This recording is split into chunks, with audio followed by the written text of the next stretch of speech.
মন ফাগুনের আজকের পর্বে আমরা দেখতে পাবো যে পিহু ঋষি দুজনে বেলুন লাগাতে থাকে এবং প্রিয়াঙ্কাকে দেওয়া হয় স্টার লাগাতে, কিন্তু সে বলে বেবি আমি তো কিছুই পাচ্ছি না। ঋষি বলে তা তো ঠিক, তুমি কি করে পারবে? প্রিয়াঙ্কা তখন বলে যে তুমি এগুলো ধরো বেবি, আমার কাছে এসে দাঁড়াও এবং আমি একে একে সব লাগিয়ে দিচ্ছি। পিহুকে জেলাসি করার জন্য প্রিয়াঙ্কার এই কথাগুলি মেনে নেয় এবং বলে হ্যাঁ অবশ্যই লাগিয়ে দিচ্ছি।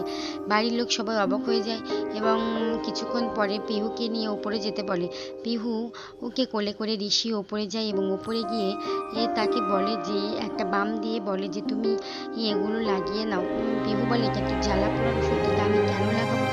পিহু ঋষি তখন বলে যে আমার তো মনে হয় আপনার ভেতরে ভেতরে এটাই হচ্ছে, আপনি নিজেকে জেলাস ফিল করছেন, কিন্তু কেন বলুন তো? আপনার তো এরকম হওয়ার কথা নয়, আপনার তো বয়ফ্রেন্ড আছে।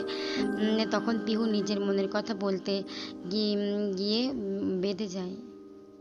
দেখতে